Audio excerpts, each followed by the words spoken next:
ಬೊಜ್ಜು ಸಾಕಷ್ಟು ತೊಂದರೆಗಳನ್ನು ತಂದೊಡ್ಡುತ್ತೆ. ಮಧುಮೇಹ, ಶ್ವಾಸಕೋಶದ ತೊಂದರೆ, ಉದ್ವೇಗ, ಖಿನ್ನತೆ, ಹೃದಯಾಘಾತ, ಕೀಲು ನೋವು, ಕಣ್ಣಿನ ತೊಂದರೆ, ಪಾರ್ಶ್ವವಾಯು, ಕಿಡ್ನಿ ತೊಂದರೆ, ಕಿಬ್ಬೊಟ್ಟೆ ನೋವು, ಕ್ಯಾನ್ಸರ್ ಇವೆಲ್ಲವೂ ಬೊಜ್ಜಿನಿಂದ ಬರುವಂತಹ ತೊಂದರೆಗಳು.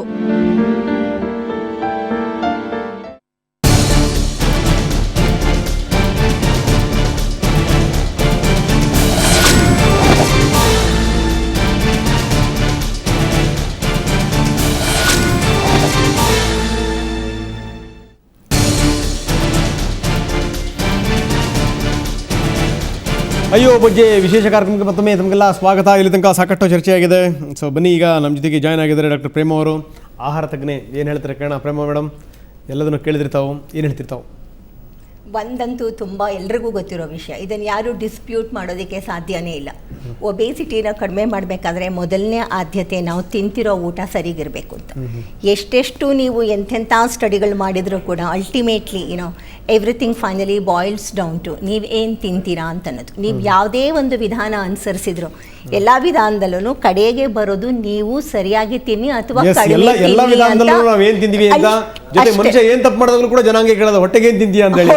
ಅಲ್ಲೂ ಕೂಡ ಬರುತ್ತೆ. ಅವ್ನು ಒಬೇಸ್ ಇದ್ದಿದ್ರು ತಪ್ಪು ಮಾಡಿದ್ರು ಕೂಡ ನೀನು ಹೊಟ್ಟೆಗೆ ಏನು ತಿಂತೀಯ ಅಂತ ಬರುತ್ತೆ. ಸೊ ಅಲ್ಲಿಗೆ ಪ್ರತಿಯೊಂದನ್ನು ಕಡೆಗೆ ಬರೋದು ಊಟದ ವಿಷಯಕ್ಕೆ. ಅಲ್ಲಿಗೆ ಊಟಕ್ಕೂ ಮತ್ತು ಒಬೇಸಿಟಿಗೂ ಎಷ್ಟೊಂದು ಸಂಬಂಧ ಇದೆ ಅಂತ ತಿಳ್ಕೊಬೇಕು. ಇನ್ನೊಂದು ಒಂದು ಅದ್ಭುತನ ಹೇಳಬೇಕು, ಶರೀರದ ಅದ್ಭುತ ಏನಂತ ಹೇಳಿದ್ರೆ, ಜನ ಏನು ತಿಳ್ಕೊಳ್ತೀವಿ ಗೊತ್ತಾ, ನಾನು ಇಷ್ಟು ಎಕ್ಸಸೈಸ್ ಮಾಡ್ತಾ ಇದ್ದೀನಿ, ನಾನು ಇಷ್ಟು ಡಯಟ್ ಮಾಡಿಬಿಡ್ತೀನಿ, ಅಥವಾ ನಾನು ಎಕ್ಸಸೈಸ್ ಮಾಡ್ತಾನೇ ಇದ್ದೀನಿ, ನಾನು ಸಣ್ಣ ಆಗಲಿಲ್ಲ, ಅಥವಾ ನಾನು ಕಡಿಮೆ ತಿಂತಾ ಇದ್ದೀನಿ ಆದರೂ ನಾನು ದಪ್ಪ ಆಗ್ತಿದ್ದೀನಿ ಅಂತ ಅನ್ಕೋತಾ ಇದ್ದಾರಲ್ಲ. ಇಲ್ಲಿ ಒಂದು ಸಣ್ಣ ಒಂದು ಮರ್ಮನ ಅಥವಾ ಒಂದು ಅದ್ಭುತನ ನಾನು ಹೇಳಕ್ಕೆ ಇಷ್ಟಪಡ್ತೀನಿ. ಏನಂದರೆ, ಈ ಎಕ್ಸಸೈಸ್ ಮಾಡಿ ಎನರ್ಜಿಯನ್ನು ನಾವು ಜಾಸ್ತಿ ಮಾಡ್ತೀವಿ ಅಂತ ಅನ್ಕೋತೀವಲ್ವ, ಅದನ್ನು ತುಂಬ ಜಾಸ್ತಿ ಮಾಡೋಕ್ಕಾಗೋದಿಲ್ಲ. ಶರೀರಕ್ಕೆ ಒಂದು ಮಿತಿ ಇರುತ್ತೆ, ಅಥವಾ ಅದನ್ನು ಝೀರೋಗೆ ತರೋಕ್ಕೂ ಆಗೋಲ್ಲ. ನಾವು ಎನರ್ಜಿ ಎಕ್ಸ್ಪೆಂಡಿಚರ್ ಇದೆಯಲ್ವ, ಅದನ್ನು ಝೀರೋ ತರೋಕ್ಕಾಗೋದೇ ಇಲ್ಲ. ಅಂದರೆ ಝೀರೋ ತಂದಿದ್ದಾನೆ ಅಂತಂದರೆ ಡೆತ್ ಅಂತ ಅರ್ಥ ಅದು. ಸೊ ಎಷ್ಟು ಕಡಿಮೆ ಅಂದರೂ ಭಾರತೀಯರಿಗೆ 750ಕ್ಕಿಂತ, ಇದು ನಾನು ಸಾವಿರಾರು ಜನಕ್ಕೆ ನಾನು ಮಾಡಿ ಸ್ಟಡಿ ಮಾಡಿರೋದನ್ನು ಹೇಳ್ತಾ ಇರೋದು, 700ಕ್ಕಿಂತ ಕಡಿಮೆ BMR ಬರಲಿಕ್ಕೆ ಸಾಧ್ಯ ಆಗ್ತಾ ಇಲ್ಲ. ಇನ್ನು ಜಾಸ್ತಿ ಅಂತಂದರೆ ಎಂಥ ಎಕ್ಸಸೈಸೇ ಮಾಡಿದ್ರು, ಈಗ ಇವರು ಹೇಳೋ ಹಾಗೆ, ಡಾಕ್ಟರ್ ಸಿಂಧು ಹೇಳೋ ಹಾಗೆ, ನೀವು ಎಂಥ ಎಕ್ಸಸೈಸೇ ಕೊಟ್ಟರೂ ಕೂಡ ನಮ್ಮ ಶರೀರ ಅದು 2000 ಮೇಲೆ ಮ್ಯಾಕ್ಸಿಮಮ್ ಅಂತಂದರೆ 2500 ಹೋಗಲಿಕ್ಕೆ ಸಾಧ್ಯನೇ ಇಲ್ಲ. ಒಬೀಸ್ ಕೇಸಲ್ಲಿ ಅದು ಜಾಸ್ತಿ ಆಗುತ್ತೆ. ಅದಾಗ ಇನ್ನೊಂದು ಥಿಯರಿ ಬರುತ್ತೆ. ಈಗ ತಿನ್ನೋ ವಿಷಯಕ್ಕೆ ಬರೋಣ. ತಿನ್ನೋ ವಿಷಯಕ್ಕೆ ನೀವು ಕ್ಯಾಲೋರಿನ ಝೀರೋ ಮಾಡ್ಬೋದು, ಅಂದರೆ ಏನು ತಿಂದೇನೇ ಇದ್ದರೆ ಝೀರೋ ಆಗುತ್ತೆ. ಈ ತಿನ್ನೋದನ್ನ 5000 ತನಕ ಹೋಗ್ಬೋದು. ಇಲ್ಲಿ ಒಂದು ಸ್ವಲ್ಪ ಕನ್ಫ್ಯೂಷನ್ ಅವ್ರಿಗೆ ಗೊತ್ತಾಗೋದಿಲ್ಲ. ಅದಕ್ಕೆ ನಾನು ಹೇಳ್ತಾ ಇರೋದು, ಇವಾಗ ಏನೋ ಒಂದು ಮಾಡಿಬಿಟ್ಟು ನೀವು ಕಡಿಮೆನೇ ತಿನ್ನೋ ಹಾಗೆ ಮಾಡ್ತಾ ಇದ್ದೀವಿ ಅಂತಂದರೆ ಬಲ್ಕನ್ನು ಕಡಿಮೆ ತಿನ್ನೋಕೆ ಆಗತ್ತೆ ವಿನಃ ಅದರ ಕ್ಯಾಲೋರಿಯನ್ನು ಯಾರಿಗೂ ಗೊತ್ತಾಗೋದಿಲ್ವಲ್ಲ. ನೀವು ಬಲ್ಕ್ ಇವಾಗ ಇಷ್ಟೇ ಬಾದಾಮಿ ಹಲ್ವಾ, ಇಷ್ಟು ಅನ್ನ ಸಾರು ಹುಳಿ, ಅನ್ನ ಸಾರು ಹುಳಿ ಎಷ್ಟೊಂದು ತಿಂತಾ ಇದ್ದಾರಪ್ಪ, ಇವರು ಜಾಸ್ತಿ ತಿಂತಿದ್ದಾರೆ, ನಾನು ನೋಡಿ ಇಷ್ಟೇ ತಿಂದಿದ್ದೀನಿ ಆದರೂ ದಪ್ಪ ಆಗಿದ್ದೀನಿ ಅಂದರೆ, ಇಲ್ಲಿ ಏನಾಗುತ್ತೆ ಅಂದರೆ ಕ್ಯಾಲೋರಿ ಬಲ್ಕನ್ನು ಕ್ಯಾಲ್ಕುಲೇಟ್ ಮಾಡಬೇಕಾಗಿ ಬರುತ್ತೆ. ಅದು ಎಕ್ಸ್ಪರ್ಟ್ ಮಾಡೋವಂಥ ಕೆಲಸ ಇರುತ್ತೆ. ಹಾಗಾಗಿ ಪ್ರತಿಯೊಬ್ಬರಿಗೂ ಕ್ಯಾಲೋರಿನ ಕ್ಯಾಲ್ಕುಲೇಟ್ ಮಾಡ್ಕೊಳ್ಳಿಕ್ಕೆ ಸಾಧಾರಣವಾಗಿ ಆಗಲ್ಲ.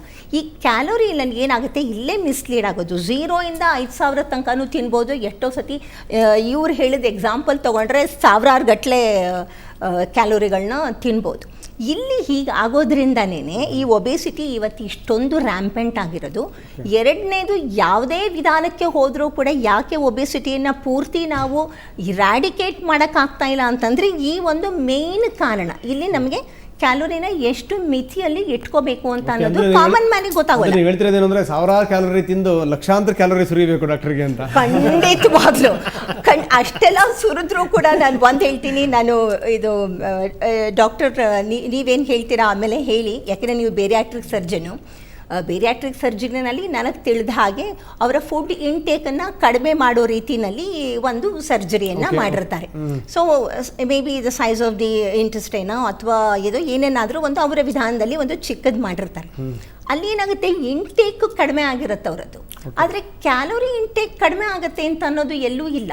ಸಿಗ್ನಲ್ ಕೊಡುತ್ತೆ, ನೀವು ಹೊಟ್ಟೆ ಒಳಗೆ ಆಹಾರ ಹೋದ ತಕ್ಷಣ ಅದು ಒಂದು ಸಿಗ್ನಲ್ನ ಕೊಡುತ್ತೆ. ನಮ್ಮ ಹೈಪೋಥಾಲಮಸ್ಗೆ ಒಂದು ಸಿಗ್ನಲ್ ಕೊಡುತ್ತೆ. ಏನು ಸಿಗ್ನಲ್ ಕೊಡುತ್ತೆ, ನೀನು ಎಷ್ಟು ಕ್ಯಾಲೋರಿ ತಿಂದಿದ್ಯಾ ಅನ್ನೋಂಥ ಸಿಗ್ನಲ್ ಕೊಡಲ್ಲ. ಅಲ್ಲಿ ಕೊಡೋ ಸಿಗ್ನಲ್ ಏನಂತ ಹೇಳಿದ್ರೆ ನೀನು ಎಷ್ಟು ಬಲ್ಕ್ ತಿಂದಿದ್ಯಾ ಅನ್ನೋಂಥ ಸಿಗ್ನಲ್. ಹೌದು, ಬಲ್ಕ್ ಮೇಲೆ ಸಿಗ್ನಲ್ ಹೋಗುತ್ತೆ. ಆ ಸಿಗ್ನಲ್ ಅಲ್ಲಿ ನೀರಿಗೂ, ಅನ್ನಕ್ಕೂ, ರಾಗಿ ಮುದ್ದೆಗೂ, ಬಾದಾಮಿ ಹಲ್ವಕ್ಕೂ, ಚಾಕ್ಲೇಟ್ಗೂ ವ್ಯತ್ಯಾಸ ಇಲ್ಲ. ನಾನು ನೀರು ಸೇರಿಸ್ತಾ ಇದ್ದೀನಿ ಇದರೊಳಗೆ. ಸೊ ಆ ಮೆಸೇಜ್ ಹೋಗುತ್ತಲ್ಲ ಹೊಟ್ಟೆಗೆ ಹೋದ ತಕ್ಷಣ, ಒಂದು ನಿಮಗೆ ಹೊಟ್ಟೆ ಬಲ್ಕ್ ತುಂಬಿದ್ಯಾ ಇಲ್ವಾ ಅಂತ ಹೇಳುತ್ತೆ. ಸೊ ನೀವು ಹೊಟ್ಟೆ ಎಷ್ಟು ಚಿಕ್ಕದು ಮಾಡಿದ್ರೂ ಕೂಡ ಆ ಮನುಷ್ಯ ಒಂದಿಷ್ಟು ಬಾದಾಮಿ ಹಲ್ವಾ ತಿನ್ಬೋದು. ಸೊ ಬಲ್ಕಲ್ಲಿ ಅವನಿಗೆ ಮೆಸೇಜ್ ಹೋಗೋದು.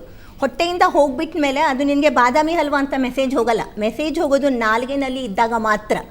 ನಾಲಿಗೆಯಿಂದ ಕೆಳಗೆ ಇಳಿದು ಡೈಜೆಷನ್ ಲೆವೆಲ್ಗೆ ಬಂದುಬಿಟ್ಟಾಗ ಬಲ್ಕ್ ಹೋಗುತ್ತೆ. ಡೈಜೆಷನ್ ಆಗಿಬಿಟ್ಟು ಅಬ್ಸಾರ್ಪ್ಷನ್ ಆಗಿ ಮೆಟಬಾಲಿಸಮ್ ಲೆವೆಲ್ಗೆ ಬಂದಾಗ ಅದು ಆಹಾರಾಂಶಗಳ ಲೆವೆಲಲ್ಲಿ ಆಗುತ್ತೆ. ಸೊ ಆಹಾರಾಂಶಗಳ ಲೆವೆಲ್ಗಿಂತ ಇಲ್ಲೇನೆ ಶುರು ಆಗೋದು ನಮಗೆ. ಇದು ಮುಖ್ಯ ಕಾರಣ ಒಬೆಸಿಟಿಗೆ. ಹಾಗಾಗಿ ಊಟವನ್ನು ನಾವು ಸರಿಯಾಗಿ ಮಾಡಬೇಕು. ಇಲ್ಲಿ ಇಂಥದ್ದನ್ನು ಬಿಟ್ಬಿಡಿ, ಇಂಥದ್ದನ್ನು ತಗೊಳ್ಳಿ ಅಂತ ಅಂದರೆ ಏನಾಗುತ್ತೆ ಅಂತ ಹೇಳಿದ್ರೆ ಅದು ಫೀಸಿಬಲ್ ಡಯಟ್ ಆಗಲ್ಲ. ಅಲ್ಲ ಮೇಡಮ್, ನೀವು ಒಂದು ಕಡೆಗೆ ಈಗ ಎಷ್ಟೆಷ್ಟು ತಿಂತೀವಿ ಅನ್ನೋದು ಗೊತ್ತಾಗಲ್ಲ, ಅಳತೆ ಗೊತ್ತಾಗಲ್ಲ, ಅದು ಹೊಟ್ಟೆ ತುಂಬುತ್ತಲ್ಲ ಅಷ್ಟು ಮಾತ್ರ ಹೇಳುತ್ತೆ ಅಂತ ಒಂದು ಕಡೆ ಹೇಳ್ತೀರಿ ನೀವು. ಇನ್ನೊಂದು ಕಡೆ ಊಟ ಚೆನ್ನಾಗಿ ಮಾಡಿ ಅಂತೀರಿ. ಹೌದು, ಅದನ್ನೇ ಹೇಳ್ತಾ ಇರೋದನ್ನು. ಅದಕ್ಕೆ ಆ ಪಾಯಿಂಟ್ಗೆ ಬರ್ತೀನಿ. ಇಂಥದನ್ನು ತಿನ್ನಿ, ಇಂಥದನ್ನು ಬಿಡಿ ಅಂತ ಅನ್ನೋದು ತಪ್ಪಾಗೋದು ಅಲ್ಲೇನೆ. ಚೆನ್ನಾಗಿ ತಿನ್ನಿ ಅಂತ ಏನು ಹೇಳ್ತೀವಿ ಅಂತ ಹೇಳಿದ್ರೆ ನೀವು ಎಷ್ಟು ತಿಂತೀರೋ ಅದರೊಳಗೆ ಅಷ್ಟು ನ್ಯೂಟ್ರಿಯೆಂಟ್ಸ್ ಇರಬೇಕು ಅಂತ ಅನ್ನೋದು ಎಕ್ಸ್ಪರ್ಟ್ ಪ್ಲಾನ್ ಮಾಡ್ತಾರೆ. ಎಲ್ಲ ನ್ಯೂಟ್ರಿಯೆಂಟ್ಸ್ ಇರಬೇಕು, ಎಲ್ಲಾನು ತಿನ್ಬೇಕು. ಆಮೇಲೆ ಎಲ್ಲ ತಿನ್ಬೇಡಿ ಅಂತಂದ್ರೆ ಇವ್ರ ಶೋನೇ ನಿಂತು ಹೋಗ್ಬಿಡುತ್ತೆ. ಆಮೇಲೆ ಚಂದ್ರು ಅವ್ರ ಶೋನೇ ನಿಂತು ಹೋಗುತ್ತೆ ಆಮೇಲಿಂದ. ಎಲ್ಲಾನು ಅಲ್ಲ ಮೇಡಮ್, ಯಾರು ತಿನ್ನೋದು ಬಿಡಿ ಅಂದ್ರೂ ಬಿಡಲ್ಲ ಬಿಡಿ. ಈಗ ನಾನು ಹೇಳ್ತಾ ಇದ್ದೆ, ನನಗೆ ಜಾಸ್ತಿ ತಿನ್ನಿ ಅಂತ ಅರ್ಥ ಅಲ್ಲ ಅಂತ ಕೇಳಿ. ಚೆನ್ನಾಗಿ ತಿನ್ನಿದ್ರೆ ಇಂಟೆಲಿಜೆಂಟ್ ಆಗಿ ತಿನ್ನಿ ಅಂತ, ಬುದ್ಧಿವಂತಿಕೆಯಿಂದ. ಅಲ್ಲ ಸರ್, ಈಗ ತಿನ್ಬೇಕಾದ್ರೆ ಬುದ್ಧಿ ಕಳ್ಕೊಂಡ್ಬಿಟ್ಟಿರ್ತೀವಲ್ಲ, ಅಲ್ಲೇ ಇರೋದು, ಅದೇ ತಪ್ಪು ಮಾಡ್ತಾರದು.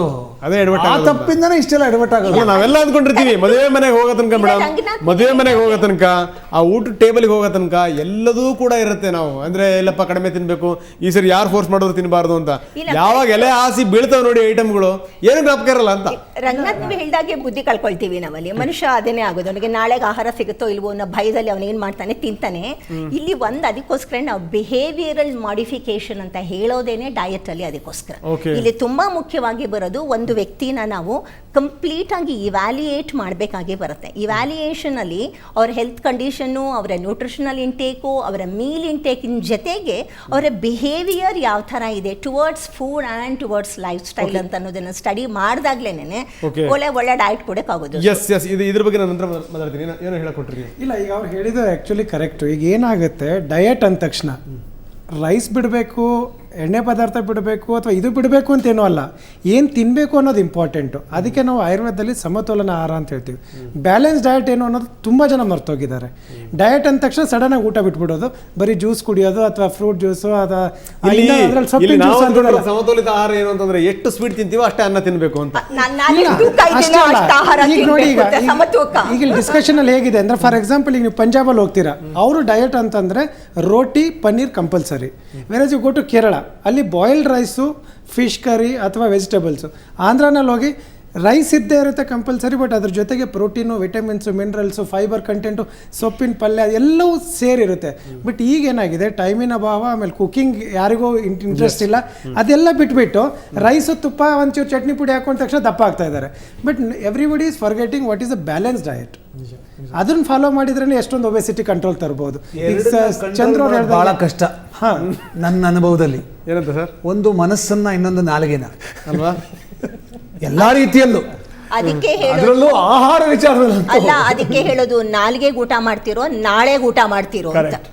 ನಾಳೆ ಊಟ ಮಾಡಿ ನಾಲ್ಗೆ ಊಟ ಮಾಡಿ, ನಾಲಿಗೆನ ಕಂಟ್ರೋಲ್ ಮಾಡಿದ್ರೆ ಅದು ಮಾರ್ಮಿಕವಾಗಿ ತಗೊಂಡ್ರೆ ನೀವು ಮಾತಾಡೋದನ್ನ ಕಂಟ್ರೋಲ್ ಮಾಡೋದು ಅಂತಾನು ಆಗುತ್ತೆ. ಹಾಗೆ ತಿನ್ನುವುದು ನಿಮಗೆ ರುಚಿ ಗೊತ್ತಾಗದೆ ನಾಲಿಗೆಯಿಂದ. ನೀವು ನಾಲಿಗೆನ ಕಂಟ್ರೋಲ್ ಮಾಡದಿದ್ರೆ ಆಗೋದಿಲ್ಲ. ಮತ್ತು ಮನಸ್ಸು, ಇವೆರಡೂ ಬಹಳ ಇಂಪಾರ್ಟೆಂಟ್. ಇವೆರಡು ಕಂಟ್ರೋಲ್ ಮಾಡೋದು, ಅದನ್ನ ಸಾಧನೆ ಮಾಡಿದ್ರೆ ನೀವು you can have a very healthy life.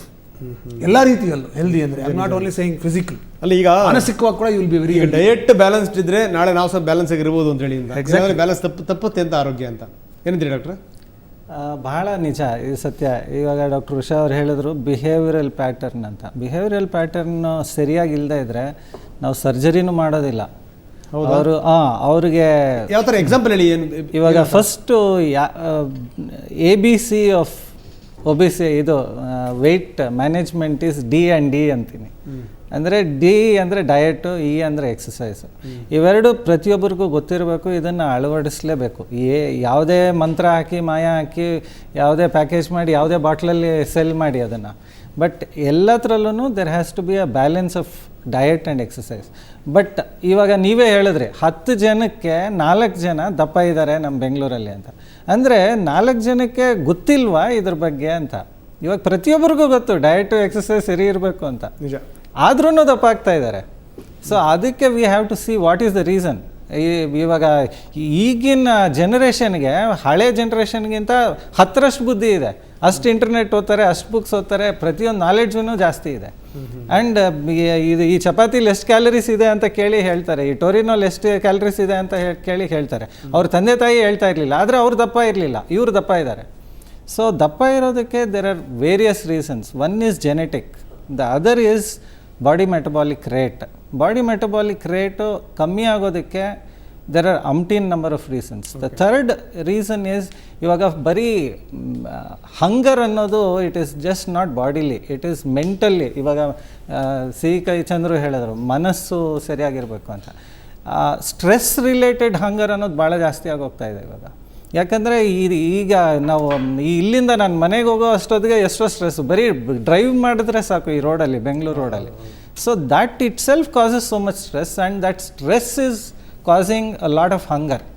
ಅದರಿಂದನೂ ಜಾಸ್ತಿ ಇವಾಗ we have to have a balance life. ಇವಾಗ ಪ್ರತಿಯೊಂದೂ ಇವಾಗ there is an opportunity to earn ಅಂದ್ಬಿಟ್ಟು ನಾನು 14 ಗಂಟೆ 18 ಗಂಟೆ ಕೆಲಸ ಮಾಡ್ತೀನಿ. ಇವಾಗ 8 hours ಜಾಬ್ ಅಂತ ಏನಕ್ಕೆ ಹೇಳ್ತಾ ಇದ್ರು ಅಂದರೆ that was the limit to which you can take a normal human life. Priorities ಅನ್ನೋದು ಚೇಂಜ್ ಮಾಡಬೇಕು. ಇವಾಗ ಪ್ರಯಾರಿಟಿ ಟು ಮೈ ಹೆಲ್ತ್ ಅನ್ನೋದು ಬರಬೇಕು. First my health, second something else ಅಂತ. ಆಮೇಲೆ ಇನ್ವೆಸ್ಟ್ಮೆಂಟ್ ಅಂತೀವಿ. ಇವಾಗ ಎಲ್ಲರೂ ಬ್ಯಾಂಕಲ್ಲಿ ಇನ್ವೆಸ್ಟ್ ಮಾಡ್ತಾರೆ, ಶೇರ್ಸಲ್ಲಿ ಮಾಡ್ತಾರೆ, ಪ್ರಾಪರ್ಟಿಲಿ ಮಾಡ್ತಾರೆ. ಬಟ್ ನಾನು ಹೇಳೋದು ಇನ್ವೆಸ್ಟ್ ಇನ್ ಯುವರ್ ಹೆಲ್ತ್.